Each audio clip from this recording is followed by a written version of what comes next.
तत्पुरुषाय विद्महे महादेवाय धीमहि तन्नो रुद्रा प्रचोदयात्. அனைத்து நண்பர்களுக்கும் பிறைசூடன் சார்பாக அன்பான வணக்கங்கள். இந்த வீடியோ பிடித்திருந்தால் லைக் பண்ணுங்கள், ஷேர் பண்ணுங்கள், கமெண்ட் பண்ணுங்கள், மறக்காமல் சப்ஸ்கிரைப் பண்ணுங்கள். வாங்க வீடியோவை பார்ப்போம். ஆயுளுக்கு காரகன் சனி பகவான்.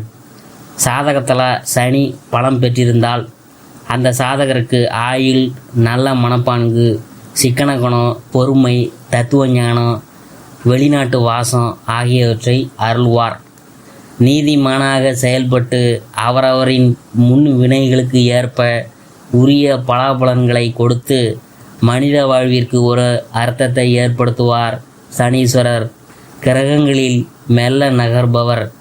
அவரை சனைச்சரன் என்று போற்றுகின்றன ஞான நூல்கள். ராசி மண்டலத்தை ஒரு முறை வலம் வருவதற்கு சனி பகவானுக்கு 30 வருஷம் தேவைங்க. அதாவது ஒருவரது வாழ்நாளில் சனி பகவான் 3 முறை வலம் வருகிறார். 3ஐயும் முறையே மங்கு சனி, பொங்கு சனி, போக்கு சனி என்று அழைப்பாங்க. கிரக பயிற்சிகளில் சனி பயிற்சிக்கு அதீத முக்கியத்துவம் உண்டு. அந்த வகையில் வரும் 29/3/2025 அன்று சனி பகவான் தன் சொந்த வீடான கும்பராசியில் இருந்து குருவின் வீடான மீனராசிக்கு பயிற்சியாகிறார். அடுத்த 2.5 ஆண்டு காலம் அவர் குருவின் வீட்டில் அமர்ந்து பலன் தர போகிறாருங்க. அந்த வகையில் இந்த சனி பயிற்சியில் கும்பம், மீனம், மேஷம் ஆகிய 3 ராசிக்காரவங்க 7.5 சனி காலத்துக்கு ஆட்படுவாங்க. 7.5 சனி என்றதும் பயங்கொள்ள தேவையில்லை. அப்படியே அஷ்டமத்து சனி, ஜென்ம சனி போன்ற நிலைமைகளை எண்ணியும் கலங்க வேண்டியதில்லை. சனி பகவான் நம் வினைகளை கரைக்க வல்லவர். இன்ப துன்பங்களை வினைப்படி செயல்படுத்தி வாழ வைப்பவர். சாதகப்படியும் கோச்சாரப்படியும் சனி பகவான் எந்த நிலையில் இருந்தாலும் அவரின் அருளை பெற சனிக்கிழமையில் சனைச்சர நம என்று சொல்லி அவருக்கு 16 வகை உபச்சாரங்களை அளித்து வழிபடலாம். சனி பயிற்சி பலன்கள் 2025ஆம் ஆண்டு மகர ராசியை பற்றி நாம் பார்க்க போகிறோம். இதுவரை உங்களை ஆட்டி படைத்து வந்த 7.5 சனி விலகும் காலம் இதே. சனி பகவான் 2ஆம் இடத்திலிருந்து 3ஆம் இடத்துக்கு பயிற்சியாகிறார். இனி வரும் காலம் உங்களுக்கு பொற்காலம்தான். தன்னம்பிக்கை துளிர்விடும். இழந்த செல்வம், செல்வாக்கை எல்லாம் மீண்டும் பெறுவீங்க. மருந்து மாத்திரை என்று அலைந்து கொண்டிருந்த நீங்கள் இனி ஆரோக்கியம் அடைவீங்க. வழக்கில் இனி வெற்றி தான். கடனை நினைத்தும் நடுங்கினீர்களே. கல்யாண கிரக பிரவேசத்தில் எல்லாம் உங்களை யாரும் கண்டுகொள்ளாமல் இருந்தார்களே, இனி அந்த நிலை மாறப்போகுதுங்க. சனி பகவானுடைய பார்வை பலன்கள் அதை பற்றி பார்க்கும் பொழுது சனி பகவான் உங்களின் 5ஆம் வீட்டை பார்க்குறதுனால பூர்வீக சொத்தை மாற்றி அமைப்பீங்க. பிள்ளைகளின் உயர் படிப்பு, திருமணத்துக்காக அதிகமாக செலவு செய்ய வேண்டியது வரா.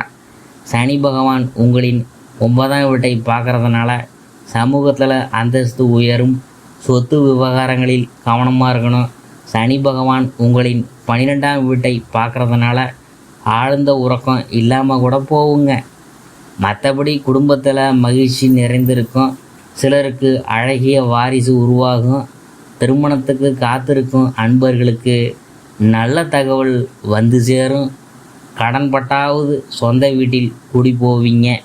பேச்சில் கவனமாக இருக்கணும். யாரோ செய்த தவறால் நீங்கள் தலை குனிந்த நிலையெல்லாம் இனிமே மாறப்போகுது.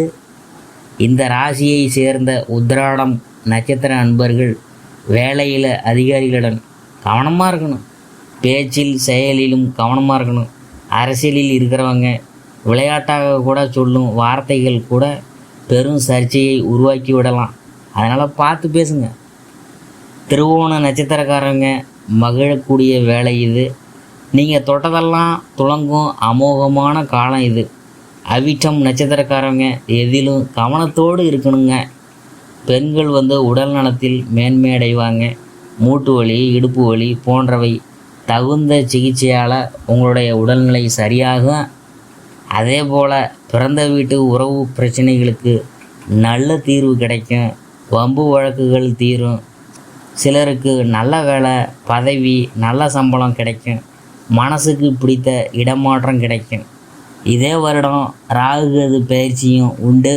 2 மற்றும் 8 வரக்கூடிய ராகுகேது புதிய பரிமாணங்களை கொடுப்பாங்க. வாய்ப்புகளை பயன்படுத்துங்க. பணவரவு உண்டு. பங்கு சந்தையில் கவனமாக இருக்கணும். பெண்களுக்கு புதிய தொழில் வாய்ப்புகள் கிடைக்கும். இணையத்தில் புதிய தொழில் தொடங்கலாம். தொட்டதெல்லாம் துலங்கும் நேரங்கிறதுனால பெண்கள் அமோகமாக வளர்ச்சி பெறுவாங்க. கடன் விஷயத்தில் மட்டும் கவனமாக இருக்கணும். யாருக்கும் ஜாமீன் தர வேணாம். நிறைய பயணங்கள் செல்ல வேண்டியது இருக்கும். உடல் நலம் மேம்படும். மாணவ மாணவியர் கல்வியில் சிறந்து விளங்குவாங்க. வியாபாரிகள் கடையை நவீனமயமாக்குவீங்க. அனுபவம் மிகுந்த புது வேலையாட்கள் அமைவாங்க. விளம்பர யுக்திகளை சரியாக கையாண்டு பழைய சரக்குகளை விற்று தீர்ப்பீங்க. திடீர் லாபம் அதிகரிக்கும். கூட்டு தொழில் வியாபார விருத்தி நன்கு நடைபெறும். வெளிநாட்டு தொடர்புகள் உருவாகும். சொத்து சேரும். நீண்ட நாள் எதிர்பார்த்து காத்திருந்த வாய்ப்புகள் இப்போது கிடைக்குமுங்க. உத்தியோகஸ்தர்களே, பிரச்சனை தந்த மேலதிகாரிகள் மாற்றப்படுவாங்க. தடைப்பட்ட பதவி உயர்வு உடனே கிடைக்கும். எனினும் எதன் பொருட்டும் வீண் வாக்குவாதம் செய்யாதீங்க. உத்தியோகத்தை பொறுத்தவரை வரவேற்கத்தக்க பயிற்சியாக இந்த பயிற்சி அமையப்போகுது.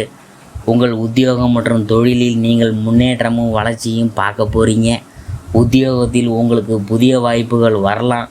நீங்கள் ஆக்கப்பூர்வமாகவும் சிந்தித்தும் செயல்பட போகிறீங்க. சக பணியாளர்கள் மற்றும் மேல் அதிகாரிகளின் ஆதரவை பெறுவீங்க. அவங்க உங்கள் முன்னேற்றத்திற்கு துணை புரிவாங்க. உங்கள் முயற்சிகளை ஆதரிக்கலாம். சில சவால்களை நீங்கள் சந்திக்க வேண்டியது வரும். என்றாலும் நீங்கள் தைரியத்துடன் எதிர்கொள்வீங்க. உங்கள் தகவல் தொடர்பு திறன் மேம்படும். உங்கள் கடின உழைப்பு மூலம் பணியிடத்தில் மதிப்பு பெறுவீங்க. நீங்கள் எண்ணியபடி தொடர்ந்து வளர்ச்சி மற்றும் முன்னேற்றம் காணப்படலாம். இதுவரை இருந்து வந்த கருத்து வேறுபாடுகள்லாம் மறையலாம். புரிந்துணர்வு அதிகரிக்கலாம். குடும்பத்தில் உள்ள பெரியவங்கள்ட்ட ஆதரவை பெறுவீங்க. சகோதர சகோதரிகளுடன் நல்லுறவு காணப்படும். என்றாலும் பிள்ளைகளுடன் கருத்து வேறுபாடுகள் எழலாம். உங்கள் கருத்துக்கு முரண்பட்டு அவங்க நடந்து கொள்ளலாம். ஒளிவு மறைவற்ற பேச்சு உறவில் இடைவெளியை குறைக்கும். ஒற்றையர்கள் தங்களுக்கு ஏற்ற ஆத்ம துணையை இந்த காலகட்டத்தில் எளிதில் கண்டுபிடிக்கலாம். திருமணத்துக்காக காத்திருந்தவங்களுக்கு இந்த பயிற்சி சாதகமான பலனை அளிக்கும். உங்கள் விருப்பங்களை நீங்கள் நிறைவேற்றி கொள்ளலாம். உங்களுக்கேற்ற துணை கிடைக்கிறதன் மூலம் உங்கள் எதிர்காலம் சிறப்பாக இருக்கும். திருமணமான தம்பதிகள் வாழ்வில் மகிழ்ச்சி காணப்படும். அந்யுன்யம் அதிகரிக்கும். என்றாலும் உறவு என்றால் சில சவால்களும் சோதனைகளும் எழத்தான் செய்கின்றன. எனவே உறவில் அனுசரித்து விட்டு கொடுத்து நடந்து கொள்ள வேண்டியது அவசியமாகிறது. இந்த பயிற்சி காலகட்டத்தில் உங்கள் நிதி நிலைமை சீராக இருக்கும். பண நெருக்கடிகளில் இருந்து நீங்கள் விடுபடலாம். பணப்புழக்கம் அதிகமாக இருக்கும். இது உங்களுக்கு சற்று ஆறுதலை அளிக்கலாம். இந்த காலகட்டத்தில் நீங்கள் கடன்களை அடைத்தெல்லாம் முடிப்பீங்க. பாதுகாப்பான நிதி நிலைமை இருக்கலாம். முதலீடு செய்யும் எண்ணம் உங்கள் மனதில் தோன்றலாம். நிதி நிலைமையை பொறுத்தவரை உங்கள் எதிர்காலம் பிரகாசமாக இருக்கலாம். லாபத்தை ஈர்க்கக்கூடிய பல்வேறு முதலீட்டு திட்டங்களை தேடுவதற்கும் இந்த நேரம் சிறந்த நேரமாக இருக்கலாம். பட்ஜெட்டை உருவாக்கி உங்கள் செலவினங்களை கண்காணிக்க வேண்டியது அவசியம். இது உங்கள் எதிர்கால நிதி மேம்பாட்டுக்கான யதார்த்தமான இலக்குகளை அமைக்க உதவுங்க. இந்த காலகட்டத்தில் மாணவர்கள் படிப்பில் சிறந்து விளங்கலாம். புத்திசாலித்தனமாக செயல்படுவாங்க. கல்வியில் பிரகாசிப்பாங்க. சிறப்பாக தேர்வுகளை எழுதி வெற்றி பெறும் வகையில் உங்கள் திறன் மேம்படலாம். சிலர் ஆராய்ச்சி படிப்பு துறையில் ஈடுபடலாம். அதில் நீங்கள் வெற்றியும் காணலாம். தீவிர கவனம் மற்றும் அர்ப்பணிப்பு உங்கள் கல்வியில் புதிய உயரத்திற்கு உங்களை இட்டுச் செல்லும். வெளிநாடு சென்று படிக்க வேண்டும் என்ற எண்ணம் கொண்டவர்களின் கனவுகள்லாம் நனவாகலாம். இந்த காலகட்டத்தில் நீங்கள் ஆக்கப்பூர்வமாக செயல்படலாம். வெளிநாட்டில் கல்வி கற்கும் வாய்ப்புகள் இருக்கலாம். மருத்துவத்துறையில் படிக்கும் மாணவர்களுக்கு வெற்றி வாய்ப்பு இருக்க போகுதுங்க. நீட்டு போன்ற சவாலான தேர்வுகளை சமாளிக்க இது ஒரு சிறந்த நேரமாக உங்களுக்கு இருக்க போகுது. மேலும் முதல் முயற்சியிலேயே வெற்றியை அடைவதற்கான சாத்தியக்கூறுகள்லாம் உங்கள்கிட்ட இருக்குங்க. மகர ராசிக்காரவங்களே, இந்த காலகட்டத்தில் உங்கள் ஆரோக்கியத்தில் முன்னேற்றம் இருக்கலாம். கிரகநிலைகள் உங்களுக்கு சாதகமாக இருக்குது. நீங்கள் சுறுசுறுப்பாகவும் உற்சாகமாகவும் செயல்பட போகிறீங்க. இதுவரையில் நீங்கள் சந்தித்து வந்த உடல்நல கோளாறுகளிலிருந்து நீங்கள் மீண்டு வர போகிறீங்க. தியானம் மற்றும் யோகா உங்கள் மன ஆரோக்கியம், உடல் ஆரோக்கியத்தை பாதுகாக்கும். நேர்மறையான நிலையை பராமரிக்க உங்கள் மன ஆரோக்கியத்திற்கு முன்னுரிமை கொடுக்க நினைவில் கொள்ளுங்க. அதிக சிந்தனை மற்றும் மன அழுத்த சூழ்நிலைகளை தவிர்க்கணுங்க. சிறிய செரிமான பிரச்சனைகள் எழலாம் என்றாலும் அவை குறுகிய காலம் மற்றும் எளிதில் சமாளிக்கக்கூடியதாகவே இருக்கும்.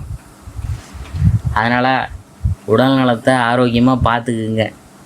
பரிகாரம் என்னன்னு பார்க்கும் பொழுது, 7.5 சனி விடுவதால் திருப்பதிக்கு சென்று ஏழுமலையானை தரிசித்து வரலாம். சீர்காழி அண்ணன் பெருமாள் கோயிலுக்கு சென்று வழிபட குபேர யோகம் கிட்டும். ஞாயிற்றுக்கிழமையில் ராகு காலத்தில் பத்திரகாளிக்கு விளக்கேற்றி வழிபடுறது நல்லது.